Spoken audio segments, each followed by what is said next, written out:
This is Pet Life Radio. Let's talk pets. Welcome to Animal Rights on Pet Life Radio. This is your host, Tim Link, and I'm so glad you're joining us today. Super excited. We're going to have an old friend, of course, one of the best out there. He's a New York Times #1 best-selling author, James Rollins. James is going to come back on the show here, talk about his latest book, Arkangel, and it's, of course, a Sigma Force novel. So we're going to talk to James a little bit about the novel, some of the intrigue without giving out all the secrets. And then, of course, we won't let him get away without telling us about how he can master the craft like he does. So it's going to be fun, exciting, educational, all kinds of good stuff. So we're super excited. So everybody hang tight. We'll come back right after this commercial break. You're listening to Animal Rights on Pet Life Radio. Take a bite out of your competition. Advertise your business with an ad in Pet Life Radio podcasts and radio shows. There is no other pet-related media that is as large and reaches more pet parents and pet lovers than Pet Life Radio. With over 7 million monthly listeners, Pet Life Radio podcasts are available on all major podcast platforms. And our live radio stream goes out to over 250 million subscribers on iHeartRadio, Odyssey, TuneIn, and other streaming apps. For more information on how you can advertise on the #1 pet podcast and radio network, visit PetLifeRadio.com/advertise today. Let's talk pets on PetLifeRadio.com. Welcome back to Animal Rights on Pet Life Radio. Joining me now is #1 New York Times best-selling author, James Rollins. James, welcome to the show. Thanks, Tim. Always happy to be here, talking about writing and about animals, two topics I love. Yeah, absolutely. We love it too. And we'll definitely won't let you get off the hook without telling us about the animals that may or may not be in the book and those that are in and around your feet right now. So we'll talk a little bit about that. So we got the latest book, Arkangel. It's part of the Sigma Force novel and the International Thriller series, and super excited to read through the book. Tell us a little bit about what can we expect from this particular one. Well, all my novels, I love dealing with mythology. I love dealing with sort of these undiscovered worlds, hidden here on Earth. And so this book deals with lost continents and mysterious lost libraries. It starts out with this very violent murder of a Vatican archivist who was researching the lost library of the Tsars. It's called the Golden Library. It vanished after Ivan the Terrible died. His vast archive of books that supposedly went back all the way back to the lost library of Alexandria. So everybody's been searching for this library up until today. They're still searching for the location of this hidden library.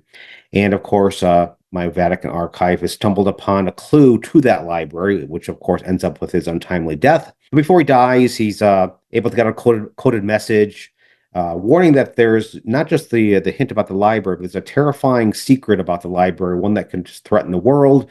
Sigma Force, of course, is called in after the murder to try to figure out what happened. Where is this missing trove of ancient books? And it leads to basically a trail far into the Arctic in search for a mysterious lost continent that's been rumored to be up in the Arctic going back for centuries. And in this book, you're going to discover there actually could be a lost continent in the Arctic. And I'm not going to tell you how that comes about. You're going to have to read the book. There you go. I love it. And I love all your novels and the fact that, I could see there's just a ton of research that goes into it, and you're applying all these different things. You got a mystery, you got a thriller, but it's a lot of real life content, and it's a lot of historical background behind it. And you're sort of running at what I call a fast pace within the novel to keep up with everything, but also going to all these different places and sort of, you do a great job of the visualization part of it as well. So big kudos on another success on that. This is my 18th Sigma Force novel. I have to keep track. And by the way, for those that are listening, and you don't have to, I don't think anybody's read my series in order.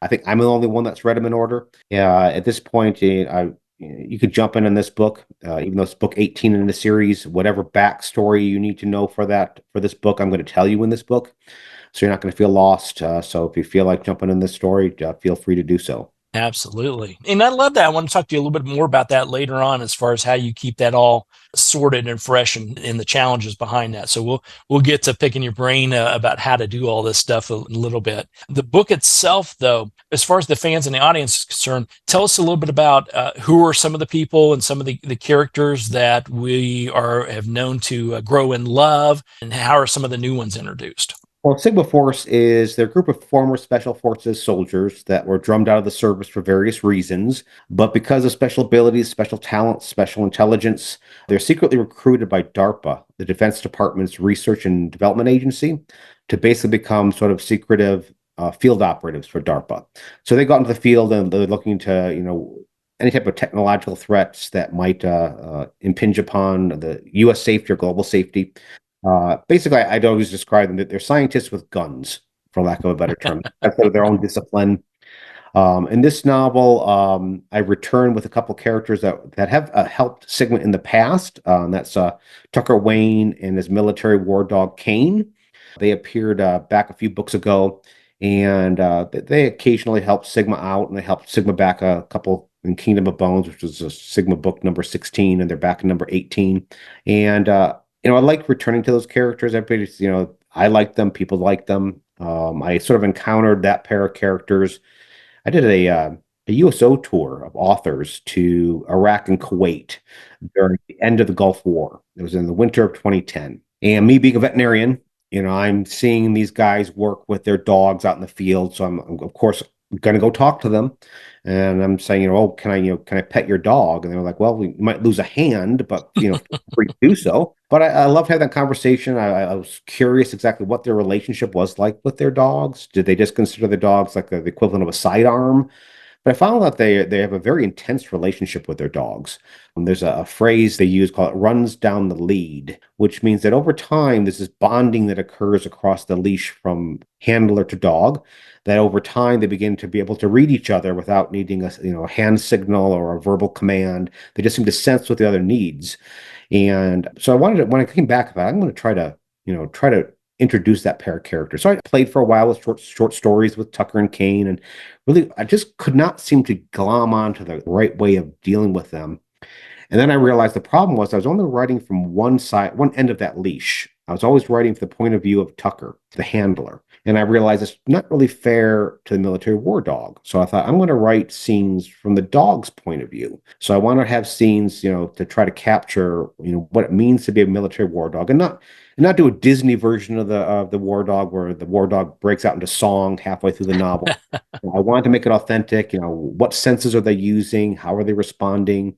What are their, what do they think of what's going on? So I love sort of exposing that. So that's, it took a while to figure out how to do that. I went to Lackland Air Force Base where they train these dogs.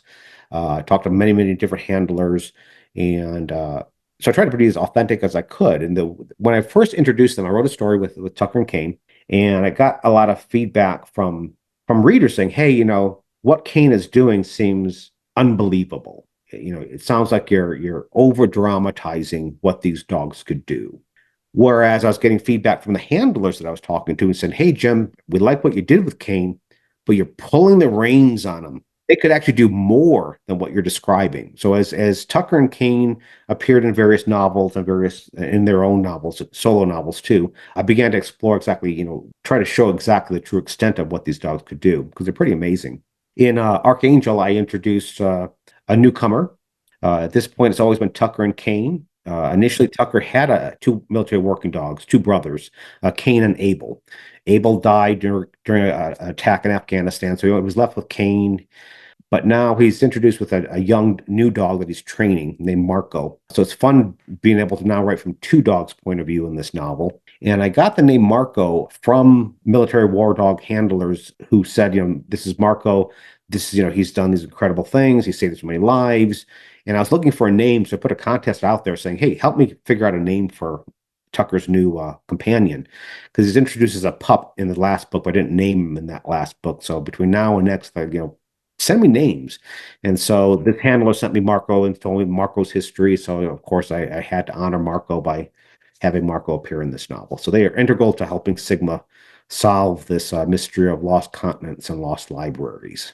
I love that. I love that. I love that you got the interaction of your fans, and it'll be real curious to see about what they think about the connection now. You mentioned that you're overdoing it a little bit because they haven't experienced that. They haven't been the handlers. They haven't been in those situations. But now that they actually get a chance to name the new pup, the new dog, I wonder if they're more connected with that. Well, I got 3,000 entries, a little over 3,000 entries of people submitting names. So I have 3,000 different names for this dog. So I had to pick, which out of the 3,000, who am I going to pick? Of course, I picked Marco because I had to honor Marco's, efforts to keep everybody safe out there. Yeah, absolutely. So I had to ask you then when Abel made the transition, in the novel and made the transition, did you get 3,000 more letters asking you why this happened? Well, that happened before we meet Tucker because that was hard because it's a brutal scene. Even my editor, when I first wrote the Abel death scene, which is told in the past tense, a backstory to Tucker. We meet Tucker. He's on the run. He's fled with his dog. He was so traumatized from the loss of Abel that he takes his dog and runs. So he's AWOL basically. So the course of the novel, he has to sort of come back to deal with all that. So I was traumatized by writing it. So that I wrote a novella that you can read in an anthology collection called Unrestricted Access, where there is some resolution to what happened with Abel. I'm not going to tell you what happens there, but this has been a major traumatic moment for Tucker, and so this is his coming to terms with his death of his dog in that novella. Because I had to go through that, so I had to get it on paper and put it out there just so that I can feel better about the resolution with Tucker, Kane, and Abel. That's a great way to do it. I mean, that's fantastic. And so, as a writer, I know that you mentioned the characters and going back and bringing some new characters in, but keeping the existing ones. I mean, you become intimate with these characters. They're just not names on a paper that you type in. You know these characters. They become part of who you are. It's, I always tell people that I didn't want to do a series. If you look at my biography of books, all my early books are standalone thrillers. I resisted doing a series because I had a problem with what I call the Jessica Fletcher syndrome. So here's this woman from Murder, She Wrote that's from Cabot Cove that's always stumbling over dead bodies. I've never stumbled over a dead body. So you begin to question, what is her problem? It's also hard to maintain jeopardy in a series character like that. Because if, let's say, somebody puts a gun against Jessica's head in an episode, the trigger's never going to be pulled because I just read the TV guide and found out that there's going to be another episode. She survived. So when I created the Sigma Force universe, it was because I wanted to base it on a group of characters. So I've done horrible things to my characters over the course of this. I want everybody at jeopardy. I want anybody to feel that any character is safe. There's been major deaths during the course of this series because I want it to be realistic that, I didn't want my characters to be superhuman. But at the same time, there's a core group that's been there from the beginning, obviously. And it's fun to grow with them. That's one of the joys of the series is that it's hard to really encompass the full extent and breadth of a life within a single novel. But over the course of 18 novels, we do get to see the journey of these characters, who they were from the beginning to who they are 18 books later. There's arcs within the series of their personal lives that sort of mesh with what's going on from the thriller standpoint. So it's fun to be able to explore their life over the course of so many books. Yeah, and when one meets their demise, I mean, what's the pressure? I mean, I know you have to go with the flow. It's not like, okay, I'm tired of him, I'm going to get rid of him. It's with the flow of what you're trying to get through with the novel. I've done fake outs where I pretended to kill a character at the end of a book, and the hate mail that followed. Read the next book. There you go. I was wondering, is it like no, it's like Michael Myers. You can't kill him off. It's Freddy Krueger. You can't kill him off. He'll always come back. So that's fantastic. Well, then you mentioned just a moment ago about you never had any plans of writing a series. And obviously it's been a hugely successful series, and we continue to look forward to the next one and the next one. And I saw through your publicist that the series is in process of being developed into a TV series. Well, let's knock on wood. If there's wood somewhere around here, there's wood. Yeah. Amazon, MGM Studios picked up not just the one book, they picked up the entire Sigma Force universe. Every story, every short story, every novel. So they seem invested at this point. Oakhurst Entertainment, Leonardo DiCaprio's Appian Way is involved in the project. So hopefully we'll see it get greenlit. But of course, Hollywood's fickle. We'll see if that actually makes it to the air. But it's sort of flattering to get this close to that finish line. So hopefully we'll see that happen. Yeah, and well, hopefully we will. I can see it because when I read through your novels, that's, I see that. I mentioned earlier about the visualization. In my mind's eye, I can see the process and where we're going and all the places we're visiting. I think you do a fantastic job on the visualization. So seeing it come to the small screen, big screen, the streaming screen, whatever it is. Screen. Yeah, whatever it is, it would work out just fine. So I think that's fantastic, and good luck with that. That's for sure.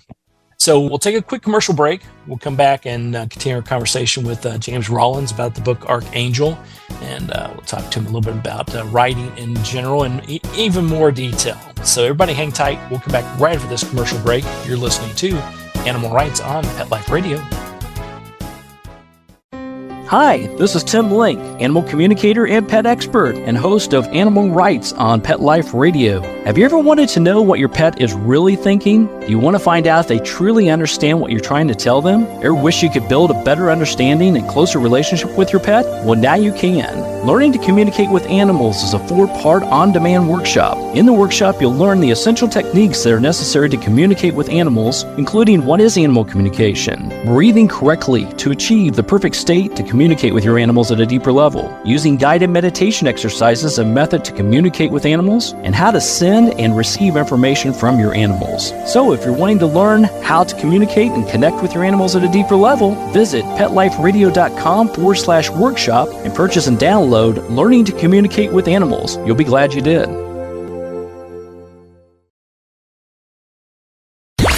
Let's talk pets. Let's talk pets On Pet Life Radio. Pet Life Radio. PetLifeRadio.com. Welcome back to Animal Rights on Pet Life Radio. Continue our conversation with #1 New York Times bestselling author James Rollins and his latest book, Arkangel. We briefly talked about animals in the book, so before I even forget here, we got to talk about animals in your life. Are there some at your footsteps keeping you straight in line, not talking nonsense, and are any of them your muse? So who do we have in the menagerie? I've got Charlie, who's right. Well, I know he took off. He was here a second ago. He's a rescue out of Las Vegas. It was sort of a point of purchase. I was getting dog food for my other dog, Echo.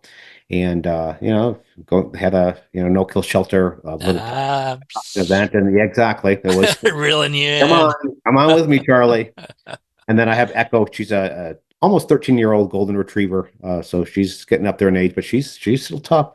I just got him back from swimming in the lake just a moment ago, so that she loves to throw the ball in the lake, and she just trucks along, keeps up with Charlie, who's only 3, but she doesn't let up. Fantastic. I love that. And I talked just sort of tongue in cheek there about them being your muse and everything. But, as a writer, I have found, obviously I love animals. I always have animals around me as well. And I always find that they know when to come in. When I'm writing a piece, a short story, writing a book, whatever it is, they come in and help me maintain focus without me even knowing it. And then when it's time to go, sometimes I don't know it's time to go. They're like, okay, it's time to go. And it's more of, sometimes it's because, they got to go to the lake and fetch the ball or run in the backyard. But sometimes I think that they do actually work as your muse, and also it's like, okay, you've been at this thing too long. Get up and stretch your legs. There's been a lot of studies on the human-animal bond that, if you pet a dog, your blood pressure goes down, or pet a cat, your blood pressure goes down. I think just having, animal in your life, it just makes your life richer. It makes me get and move around. I would not have, climbed those 42 steps down to the lake without the dogs being there. I thought, skip it. So, they insist that I go hiking. They keep me moving. They keep me motivated. I can't imagine life without. Absolutely. Yeah, I agree with you wholeheartedly there. It reminded me when you were talking about the handlers, going overseas and talking about the handlers and the war dogs and learning from that and then putting it into your book, that special bond that they have. It really goes, I do believe it's a heart connection. It's a telepathic connection that they have, knowing what to do without even mentioning any words or commands. And then that tends to carry over, hopefully, later on when the when the military life is over and they come back, hopefully the military dogs will be able to come back with them, and we see all kinds of great stories about when they get reunited again. Yeah, I mean, I can't imagine having that type of a deep bond when you're out in the field, because these guys, they sleep with the dogs, they live with the dog, they eat with the dogs. I mean, that dog is at their side all the time. And I can't imagine, and this is one of the things I bring up when I deal with why Tucker had to take off with Kane, is that, he was basically just about to end his career, but Kane still had years to work, and he just, after losing Abel, he was not going to put Kane at that risk, so he took off with Kane, because I can't imagine what it's like to break that bond after you had that type of connection over so many years or so many tours of duty. Yeah, I don't know how they would do it either. It's amazing, because you go into it knowing it's a partnership. You've got a job to do, so you have to take that seriously. But that heart connection's still there, and so when you do have to deploy elsewhere or come back to say the States, and you ended your tour, to me, that I'd have to get a large duffel bag and put my pal in it. I don't think I could come back otherwise. So, James, when everybody picks up a copy of the book Arkangel, is there, with this book and the series, is there something, the main theme you're hoping they walk away with? Is there something that at the end of the day, when your fans come back, say, hey, love the story, but here's what I really got out of it that makes you happy? Yeah, I mean, this story deals with a lot with mythology, the mythology of this lost continent. And at one point, a character in my book says, myths can move mountains. And mythology still controls our lives today.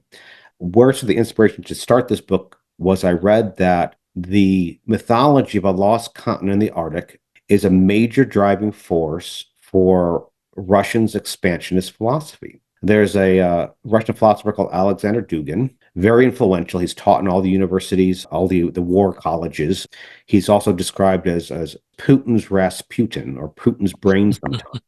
He's that influential. And he wrote a book called The Hyperborea Theory. And Hyperborea is the name of the continent that supposedly is somewhere lost in the Arctic. And he firmly believes that the Russian people are descendants of that lost continent. And as a consequence, they have full rights to the extent of the Arctic, because that is their homeland. So it feeds into this expansionist philosophy of Russia. So I just like to sort of expose things like that, about how mythology still sort of influences us today, and how that's for better or worse. But ultimately, of course, my goal is I want to entertain you. It's a popcorn story. It's full of adventure, full of crazy action set pieces that would require a very large FX budget. So good luck, Amazon, and trying to get that on the screen. But one thing I love about writing is I have an unlimited special effects budget writing my stories. So there's huge action set pieces, a lot of shocking things that are going to be revealed in the story. But ultimately, at the end of the book, I have a sort of a what's true, what's not section, where I lay out exactly what's true in my story, what's not, because a lot of the times what sounds fantastical in my story is reality. As they say, truth often is stranger than fiction. And so I hope that when they close that book, that they're left a little bit with something to think about. And one of the greatest compliments I get from a reader or somebody says, hey, I love that book. It was really entertaining. But this aspect of that story that you brought up at the end really intrigued me. I like the references you left. I followed up with my own. So I like the fact that I've intrigued somebody enough. I've piqued their curiosity enough for them to continue their own research into whatever aspect, whether it's science or history, that are raised in a novel. Yeah, and that leads to the sort of the research part of it. Going into writing the next novel, is there certain scenes, certain bits that you have uncovered, or you personally have thought, hey, I don't know anything about that. I've heard about this, but I don't really know anything about it. And you do the research inside that needs to go into the book, or is it something that flows along the way that you think, okay, I got to have some mysterious piece in here or something? It's a combination of both. I mean, I front load a lot of my research. About 90 days, I commit to writing, to do my research on a novel, on the science, the history, the locations. By the 91st day, I have to start writing. If I don't, otherwise I just keep researching. I think I'm working. By that point, I'm just playing. But of course, every single page I write, there's details. When you're dealing with the modern world, people are going to call you if you get that detail wrong, but that city or that place, you want to make sure you're factual. Even if I can't physically travel there, I want to make sure whether I go on Google Earth and look at it visually, whether I can find somebody that's willing to talk to me that's locally, that can give me some verisimilitude or some details that I can add to the novel, I'll do that. I love researching, but I'm also a bit of a lazy researcher. I would rather people tell me things than have me look it up. Especially when it comes to the science. A lot of times people have noted that, gosh, you write this book and then like 3 or 4 months later or a year later, there's all these articles coming out on that exact topic you raised in that novel that I thought was fantastical and you were making it up, but now it looks like it's real. Jim, are you clairvoyant? No, I'm not. I just talked to that scientist, a year before I was writing that novel, and I was like, I'm interested in this topic. And trust me, if you talk to a scientist and you say you're interested in their topic, they are glad to tell you anything because their wives or their husbands do not want to hear about Right. topic. But if they found an avid, interested party, they're going to answer almost anything. But the question I like to ask is, don't tell me what's in your next research article or the book you're working on. Look over your shoulder.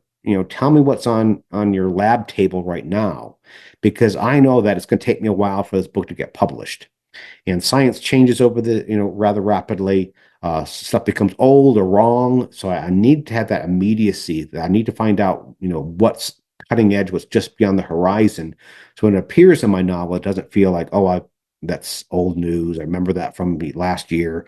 I want to feel like I'm giving you information that you don't have access to. I'm opening that door into that lab that, maybe you're not allowed to go into, but I'm going to take you through that door. Right. So it's it's fresh, but sort of like, I guess I view it as like pre-fresh. It's being there. Not most people know about it, but soon enough, everybody's going to know about it, and you're going to be on the cutting edge by having it in the book. So very, very cool. I love that, listening about the research parts of it, because, I deal with a lot of authors that write novels and, of various types, whether they're thrillers or whether they're probably not Disney ones that often, though I think I have interviewed a lot of those. But the ones that really get into the research, they get into it. They love that aspect of it and digging through things. Some will spend, hours and days on end at a library because the only research that's available are in, still stacks of books at the local or regional or national library. Some want to be where it is. If I'm writing about a particular location or a particular topic that maybe I know a little bit about, but not a lot, I'm going to go there. Or I'm going to talk to the people and spend some time with them so I get to really know their heartbeat. And it sounds like you do a little bit of that, but picking lazy spots first. I always find that, I love hearing, firsthand account. I wrote a book called Sandstorm. Actually, the very first, it was sort of the prequel to the Sigma 4 series where Sigma was introduced, but it takes place in the country of Oman. And I never been to Oman. I couldn't afford to go because at that point I was not, wasn't making enough money to afford to fly out to Oman and run around and do research. So I found somebody that was selling Omani products online. And I contacted him and said, hey, I'm interested in writing a book about your fictional book about your country, but I need sort of boots on the ground. I need somebody that will tell me details I'm not going to find anywhere else. Will you be willing to help me? And he said, sure, but I need to ask you first, are you going to be derogatory of our country? And I said, no, my books are generally travel logs. Even though this book takes place in Russia, you're going to find that, there's both good and bad people in Russia. In Arkangel, you're going to see both of that. So I'd like to make my books more of a travel log. So once I told him, I said, that's cool. Yeah, I'll help you out. And so, I began to have this exchange with him. And about a month later, I get this note in the mail. It's a beautifully, calligraphy. It's all stylized. It's an invitation from the Sultanate of Oman to come to his country for a personal tour, all expenses paid. Oh, my. So I'm thinking, well, this is fantastic. I'll get all my boots on the ground myself when I go there. But unfortunately, that was just before a certain date, 9/11. Oh, boy. Then about 2 weeks after that, maybe not the best time to come right now. So again, I had to lean on this gentleman that was willing to help. And people that have read Sandstorm said, hey, when were you in Oman? I was in Oman. I was working for an oil company. And what years were you there? I was never there. So you don't necessarily have to travel to be a writer. I mean, you can get enough details if you're diligent enough with your research. And one of the details I thought was really interesting that I don't think I would ever find online. And this guy told me that every day at noon, the Sultanate was schooled in Britain. So at noon every day, every radio station has to play classical music. No matter if it's a talk radio station, whether it's a rock radio station, at noon you have to play classical music. I would never found that unless I was talking to this gentleman. I mean, who would? That's not something you're just Right. in the newspaper somewhere or from looking online. So it's just details like that I think made that person think, oh, he actually was from there because he knew that classical music was played on every radio station at noon. So it's great being able to, go on the internet and look stuff up. It's great going to the libraries, but I still, firmly believe that, sometimes just having the living experience of that person, whether that's a scientist, historian, a local living in that town, to bring that level of authenticity to your story. Yeah, absolutely. And they're living it, or they have the background of it. And I'm sure there's tidbits that they know, like you said, that nobody would know about. You, even if you went there. Yeah, if you happen to stumble across the radio station at 12 noon, maybe you'd ask, "Yeah, what's this?" But otherwise, you probably wouldn't even know it if you were even in the country. So so I think more stories based in the Seychelles and Fiji and Ready to do some research. Yeah, I'm thinking, there we go. All right. Well, everybody pick up a copy of the book. It's the latest in the Sigma Force novel series by James Rollins. It's Arkangel. You're going to love it as always. Love the characters, love the action, love the animals in there as well. And it's just a constant thrill ride of places you're going to go and things you're going to learn and things you're going to research based on the research of the book. So, James, fantastic job on the book again. And I'm so glad to have you back on the show. And I'm going to look forward to getting you back on here a little sooner next time. Excellent. Thanks, Tim. All right. We're coming to end the show today. I want to thank everyone for listening to Animal Rights on Pet Life Radio. I want to thank the producers and sponsors for making this show possible. If you have any questions, comments, ideas for the show, you can drop us a line at petliferadio.com. And while you're there, check out all the other wonderful shows and hosts. It's a cornucopia of animal fun. It's at petliferadio.com. So until next time, write a great story about the animals in your life, and who knows, you may be the next guest on Animal Rights on Pet Life Radio. Have a great day.